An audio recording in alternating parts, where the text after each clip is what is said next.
بسم اللہ الرحمن الرحیم۔ السلام علیکم ورحمۃ اللہ وبرکاتہ۔ سلسلہ واقعات کی ایک نئی ویڈیو کے ساتھ آپ کی خدمت میں ایک بار پھر حاضر ہیں۔ ہماری آج کی اس ویڈیو کا عنوان ہے چھوٹا شیطان۔ صبح سویرے ایک غریب کسان رومال میں کھانے کے لیے کچھ باندھے کھیت کی طرف چل پڑا۔ کھیت میں پہنچ کر اس نے روٹی چادر میں لپیٹ کر ایک جھاڑی تلے رکھ دی اور ہل چلانے میں مصروف ہو گیا۔ کچھ دیر کام کرنے کے بعد اس کو بھوک محسوس ہوئی۔ بیلوں کو ہل سے جدا کر کے وہ جھاڑی کی طرف چل پڑا۔ جب اس نے چادر اٹھا کر دیکھا تو روٹی غائب تھی۔ اس کی حیرانی کی کوئی انتہا نہ رہی۔ مزید اطمینان کے لیے اس نے چادر کو دوبارہ جھاڑ کر دیکھا مگر روٹی غائب تھی۔ کسان اس معاملے کو حل نہ کر سکا۔ کسان اپنے کھانے کی گمشدگی پر افسردہ ضرور تھا مگر اس نے تحمل کو ہاتھ سے نہ جانے دیا۔ کسان نے اپنے دل میں کہا، مجبوری ہے، کسی کو برا بھلا کیوں کہوں، مر تو نہیں جاؤں گا، شاید جو روٹی لے گیا ہے مجھ سے زیادہ بھوکا ہو، اللہ اس کا بھلا کرے۔ اس کو گناہ کی طرف متوجہ کرنے کی کوشش میں ناکام ہو کر چھوٹا شیطان بہت پریشان ہوا اور اس واقعہ کو اپنے سردار کے پاس لے گیا اور شیطان کے پاس آ کر اس نے تمام واقعہ بیان کر دیا اور یہ بھی بتایا کہ کسان نے روٹی کی گمشدگی پر بجائے پریشانی کا اظہار کرنے کے صرف اتنا ہی کہا کہ اللہ روٹی چرانے والے کا بھلا کرے۔ وہ شیطان یہ سن کر بہت رنجیدہ ہوا اور بولا، اگر تم کسان پر غالب نہیں آ سکے تو اس کی تمام تر توجہ تمہاری کمزوری ہے، تم اپنے فرائض صحیح طریقے سے انجام نہیں دے رہے۔ چھوٹا شیطان کسان پر غالب آنے کے لیے بہت عرصہ تک تدبیریں سوچتا رہا مگر کوئی قابل اطمینان نتیجہ حاصل نہ ہوا۔ آخر بہت غور و فکر کے بعد اسے ایک تجویز سوجی۔ اس تجویز کو عملی جامہ پہنانے کے لیے ایک مزدور کا بہروپ لے کر کسان کے ہاں ملازمت اختیار کر لی۔ اس کسان کی فصل خوب اگی جس کا نتیجہ یہ ہوا کہ سال کا خرچہ نکال کر بھی کسان کے پاس بہت سا غلہ بچا۔ دوسرے سال شیطان کی رائے پر عمل کرتے ہوئے کسان نے پہاڑی پر بیج بوئے۔ اس سال ہر دفعہ سے بہت زیادہ بارش ہوئی جس کا نتیجہ یہ نکلا کہ کسانوں کی فصلیں تو بارش سے تباہ ہو گئیں مگر اس کسان کی فصل پر جو سطح زمین سے بہت اونچی اور ڈھلوان تھی بارش کا کوئی اثر نہ ہوا اور اس نے پہلے سال سے بھی زیادہ غلہ پیدا کیا۔ اب کسان کے پاس اس قدر غلہ جمع ہو گیا کہ اس کی سمجھ میں نہ آتا تھا کہ اسے کس طرح استعمال میں لائے۔ جو چھوٹا شیطان تھا اس نے کسان کو ایک طریقہ سمجھایا جس سے وہ بچے ہوئے غلے کو کام میں لا سکتا تھا۔ وہ طریقہ شراب نوشی کا تھا۔ کسان نے شیطان کے حسب ہدایت پر عمل کرتے ہوئے اپنے اناج سے شراب نوشی کی اور اپنے پینے کے علاوہ اپنے دوستوں کو بھی اس کا طریقہ استعمال بتایا۔ اتنا کام کر کے شیطان اپنے سردار کے پاس دوڑا اور بتایا کہ اپنے مقصد میں کامیاب ہو گیا ہوں۔ بوڑھا شیطان یہ سن کر خوش ہوا مگر وہ چاہتا تھا کہ اپنی آنکھوں سے اس بات کی تصدیق کرے۔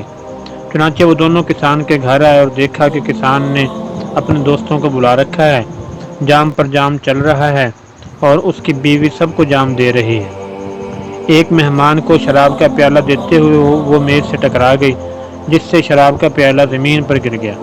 کسان یہ دیکھ کر آگ بگولا ہو گیا اور غضبناک لہجے میں چلایا، پاگل ہو گئی ہو تم نے اس کو پانی سمجھ رکھا ہے جو اس طرح زمین پر گراتی پھر رہی ہو۔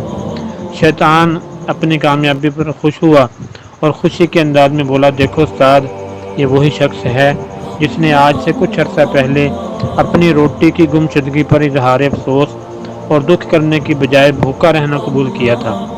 کسان نے ہڑبڑاتے ہوئے اپنی بیوی سے سراہی لی اور شراب خود بانٹنی شروع کی۔ اسی وقت ایک غریب مزدور دن بھر کی محنت سے چور اس خیال سے کہ شاید مجھے بھی ایک قطرہ نصیب ہو جائے، بیچارہ ایک غریب مہمان کی طرح ایک کونے میں بہت دیر تک بیٹھا رہا مگر کسی شخص نے بھی اس سے نہ پوچھا۔ تھوڑی دیر کے بعد کسان نے بجائے کچھ دینے کے صرف اس قدر کہا، میں نے کوئی کارخانہ تھوڑا کھول رکھا ہے کہ ہر ایک کو شراب بانٹتا پھروں۔ یہ دیکھ کر بڑا شیطان بہت خوش ہوا مگر اس کے شاگرد نے کہا، ابھی آپ نے کیا دیکھا ہے، تھوڑی دیر اور ٹھہریے اور دیکھیے کیا ہوتا ہے۔ کسان کو اس طرح گفتگو کرتے دیکھ کر شیطان اور خوش ہوا اور کہنے لگا، اگر شراب ایسے نتائج پیدا کر سکتی ہے تو وہ دن قریب ہے جب یہ سب لوگ ہمارے غلام ہو جائیں گے۔ اب اسی کمرے میں لڑائی جھگڑے کی وجہ سے کوئی آواز سنائی نہ دیتی تھی۔ میزبان نے اس لڑائی میں حصہ لیا اور خوب پٹا۔ یہ دیکھ کر سردار نے اپنے شاگرد کو تھپکی دیتے ہوئے کہا، بہت خوب۔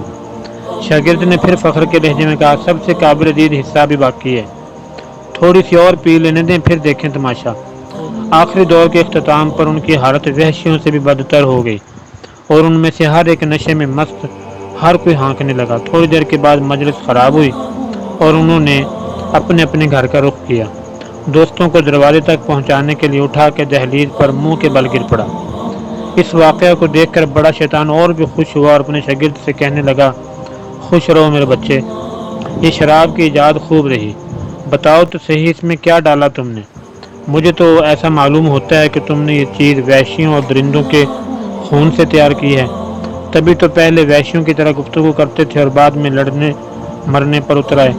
چھوٹے شیطان نے کہا، نہیں، اس میں درندوں وغیرہ کا کوئی خون نہیں، میرے لیے سب سے ضروری چیز یہ تھی کہ کسان کے پاس ضرورت سے زیادہ اناج ہو۔ وحشیوں اور درندوں کا خون تو انسان میں پہلے سے موجود ہوتا ہے، مگر اس کے پاس ضرورت سے زیادہ چیز ہو تو خون اپنی اصلیت ظاہر کر دیتا ہے۔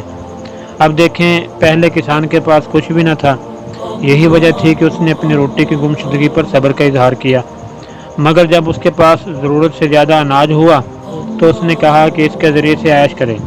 چنانچہ عیش کا طریقہ میں نے اسے بتایا، اور جب اس نے اپنے عیش کی خاطر اللہ کی بہترین نعمت کو بگاڑ کر شراب بنا لی تو درندوں اور وحشیوں کا خون جو اس میں پہلے سے موجود تھا اور اپنا اثر دکھانے لگا، اب یہ شراب پیتا رہا تو ہمیشہ اسی حالت میں رہے گا۔ بوڑھا شیطان یہ سن کر بہت خوش ہوا اور اپنے شاگرد کی پہلی خطا کو معاف کر کے اسے ایک اعلیٰ مقام دے دیا۔ بالکل ایسے ہی ہوتا ہے کہ جب انسان کے پاس کچھ نہیں ہوتا تو اللہ کو یاد کرتا ہے، مگر اس کے پاس ضرورت سے زیادہ آتا ہے تو وہ اسے برے کاموں میں لگا دیتا ہے، وہ اللہ تعالیٰ کو بھلا بیٹھتا ہے۔ اللہ تعالیٰ ہمیں برے کاموں اور شیطان کی بری چالوں سے بچائے، آمین۔ دوستو، ویڈیو آپ کو کیسی لگی؟ کمنٹ سیکشن میں اپنے خیالات کا اظہار ضرور فرمائیں۔ ویڈیو کو لائک اور شیئر کرنا مت بھولیے، چینل کو سبسکرائب کر دیجئے۔ اپنا بہت سا خیال رکھیے، ملتے ہیں انشاءاللہ بہت جلد نیکسٹ ویڈیو میں، تب تک کے لیے اجازت، اللہ حافظ، السلام علیکم ورحمۃ اللہ وبرکاتہ۔